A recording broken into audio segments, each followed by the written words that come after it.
প্রতিপল প্রতি মুহূর্ত বিদ্যুৎ শক্তিতে কাজ করে। প্রকৃতি ব্রহ্মাণ্ডের যে আইন, যে নিয়ম, সে নিয়ম আসলে লঙ্ঘন করা কোনদিন সম্ভব হবে না। না হবে সূর্যের পক্ষে, না হবে তোমার পক্ষে, না হবে আমার পক্ষে। এই ব্রহ্ম জগতে লক্ষ লক্ষ বছর ধরে যে সৃষ্ট হচ্ছে, তার পেছনে কার হাত আছে কেউ জানে না। যদিও সেটা কোনো একক শক্তি নয়, সেটা প্রতি কণায় অস্তিত্বকে প্রখর করে তোলা শক্তি, বিদ্যমানতার শক্তি, সর্বত্রগামিতার শক্তি। সে শক্তি পুঞ্জীভূত নয়, একক নয়, সে শক্তি অলৌকিক, বর্ণনা করা যাবে না। হয়তো তোমরা বিশ্বাস করতে পারবে না, যে কোনো প্রকাণ্ড পরিবর্তন অথবা মহাপ্রলয়, আরও বড় কিছু ভাবতে পারো, অথবা একদম ছোট্ট থেকে, কণা থেকে আরও কণা, এই সব কিছুই যে নির্দেশে চলেছে, সে নির্দেশটা পলকে হয়। এক পলকের একটা নির্দেশকে প্রথিত করতে বিবর্তনের হয়তো লক্ষ লক্ষ বছর সময় লাগে, হয়তো না। তাই নির্দেশ আছে একটা পলে, প্রথিত হয়, প্রতিষ্ঠিত হয়, প্রকাশিত হয় লক্ষ লক্ষ বছর ধরে। আমরা দেখতে পাই লক্ষ লক্ষ বছর ধরে ওই বিকাশকে। আমরা ভাবি ওই পরিবর্তন বোধহয় এসেছে লক্ষ লক্ষ বছর পার হয়ে। না, অবশ্যই না। যে কোনো কিছু ঘটে পলকে ঘটে, মানে একটা নির্দেশনামা থাকে, সেটা পলকে উঠে পলকে মিলিয়ে যায়। এবং সঙ্গে সঙ্গে বললে মনে হয় অনেকটা সময় আমি দিয়ে নিচ্ছি। সঙ্গে সঙ্গে নয়, ওই পলকে প্রতিষ্ঠিত করতে থাকে ব্রহ্মাণ্ডের আইনকে, ল অফ নেচার। একে ফ্লিপ বলছি, ফ্লিপ।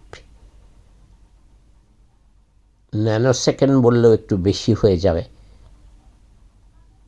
এত কম সময়ের মধ্যে লক্ষ বছর পরিবর্তনের নির্দেশ আসে, যে পরিবর্তন লক্ষ বছর ধরে হবে, তার নির্দেশ পলকে। এটাই অলৌকিকতম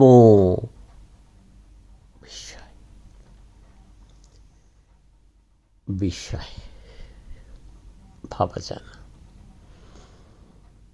ভ্রূণের শিশুটি থেকে গ্যালাক্সির উৎপত্তি সবই পলকে। এই পলক ফ্লিপ প্রথমেই একটা তল বা স্তর তৈরি করে, স্টেট বলতে পারা যেতে পারে। সেই স্টেটটা কাজ করতে থাকে। সেই স্টেটটার কাজ যখন ফুরিয়ে যায়, তখন আবার পলকে নতুন স্টেট তৈরি হয়, তল, স্তর। এই এক একটা স্টেট লক্ষ কোটি কন্ডিশন নিয়ে আসে। সেই কন্ডিশনগুলো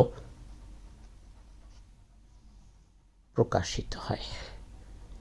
যদি বলো নেবিউলাতে, গ্যালাক্সিতে, মহাকাশের প্রতি কোণে, যদি বলো জঠরে, ভ্রূণে, তোমাতে, আমাতে, সবেতে ওই এক ল অফ নেচার। পলক।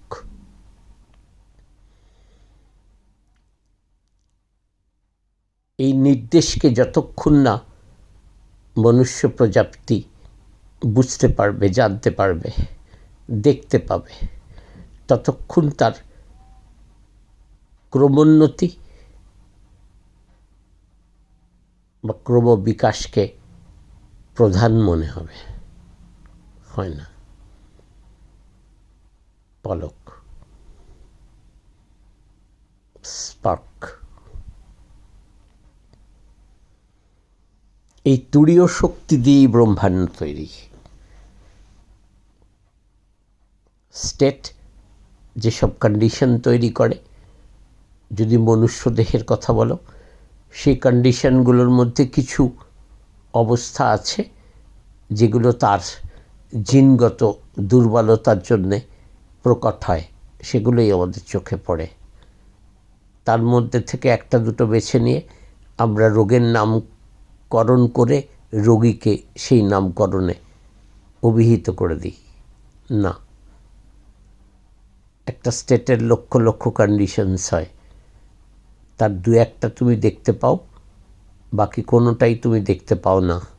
তোমার এমন কোনো যন্ত্র নেই, পদ্ধতি নেই যাতে তুমি স্টেটকে আবিষ্কার করতে পারবে, কন্ডিশনসগুলোকে বিশ্লেষণ করতে পারবে।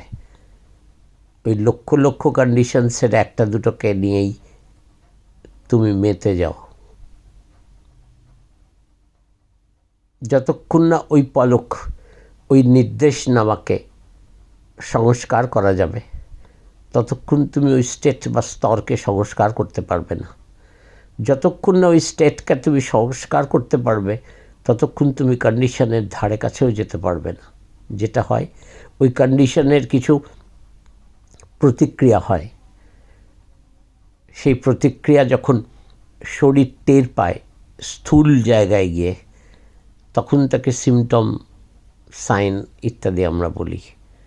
চিহ্ন লক্ষণ অনেক পরে, প্রায় অন্তিমে, ভোগের শেষে, ভোগান্তিতে, তার অনেক আগেই সব কিছু ঘটে যায়। আমি কেবল মানুষের দেখে ঢুকে পড়ছি এই কারণে যে মানুষ 6th এক্সটিংশনসের অর্ডার পেয়েছে। মনুষ্য প্রজাতির যে ভূমি, সে ভূমি নড়ে গেছে, সে ভূমি অবিন্যস্ত হয়েছে। তার ফলে এত সংঘাত, এত মালিন্য, এত অবিশ্বাস, এত ঘৃণা, এত অন্যায়, এত অবিচার, এত ধ্বংস, এগুলো কিছুই নয়, বিকার।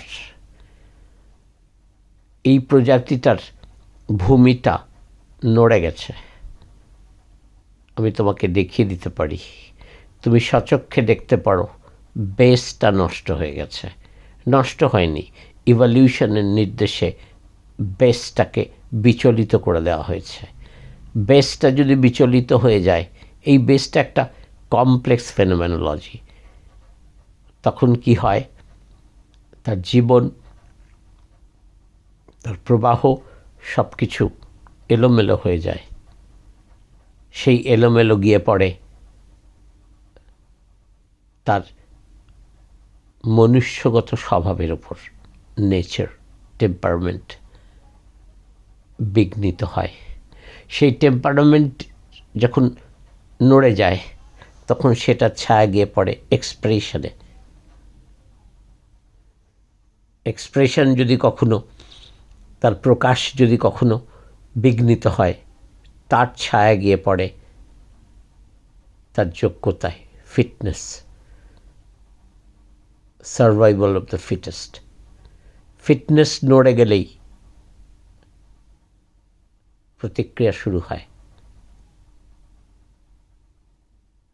এই প্রতিক্রিয়াটা সিমটম, অনেক দূর। তাই বেস থেকে সিমটমের দূরত্ব প্রায় কয়েক হাজার আলোকবর্ষের মতো, অনেক দূর। ইভলিউশন যখন মনে করেছে এই প্রজাতিটাকে সংস্কার করবে, তখন তোর ভূমিটার নবীকরণ চলছে। সেই নবীকরণের ধাক্কা, সেই নবীকরণের সংস্কার ওলটপালট করে দিচ্ছে তার সব কিছুকে, তার চিন্তনে, তার স্বভাবে, তার সমস্ত বিকিরণে, এমিশন, দুস্থতা ধরা পড়ছে, দারিদ্র্যযোগ। বহু বছর, হাজার হাজার বছর ধরে বহু শাস্ত্র, বহু মনীষী আপ্রাণ চেষ্টা করেছেন এই বেসটাকে, এই ভূমিটাকে অবিচল রাখার। মানুষকে মিনতি করেছে, প্রণতি জানিয়েছে, কিন্তু হয়নি। কারণ এই ভূমির সংস্কার চলছে বিবর্তনের নির্দেশে। বেস নড়ে গেলে স্টেট নড়ে যায়, স্টেট নড়ে গেলে টেম্পারমেন্ট, নেচার নড়ে যায়, নেচার নড়ে গেলে এক্সপ্রেশন নড়ে যায়, এক্সপ্রেশন নড়ে গেলে এমিশন নড়ে যায়, এমিশন নড়ে গেলে রিয়াকশনারি নানা ধরনের প্রতিক্রিয়া শুরু হয়,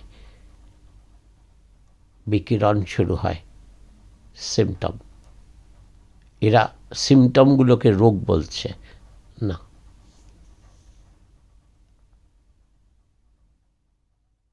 পরিস্থিতি যেদিকে গড়াচ্ছে,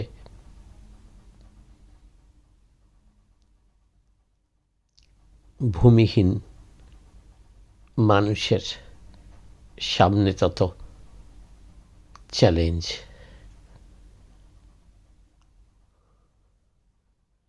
যদি সে আঁকড়ে থাকতো প্রকৃতির আইনকে, তাহলে সে তার ফিটনেস দিয়ে,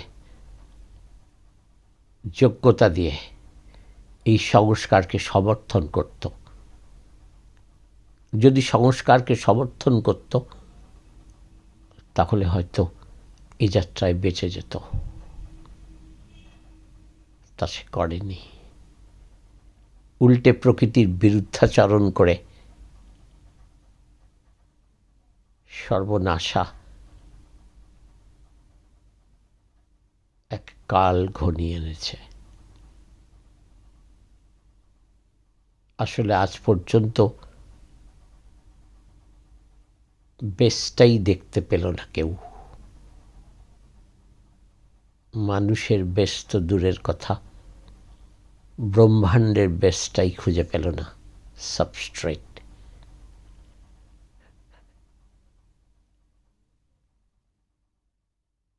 স্ফুলিঙ্গই পরিবর্তনের মৌলিকতা, পলক শেষ কথা,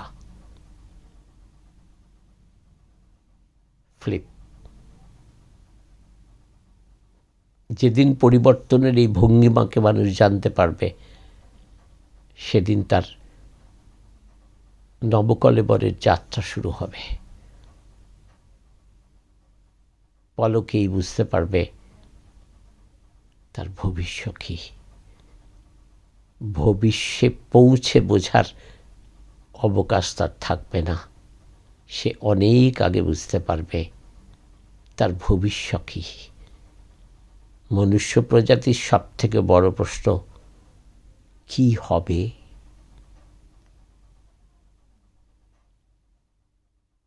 দেখতে না পাওয়া, জন্মান্ধতা।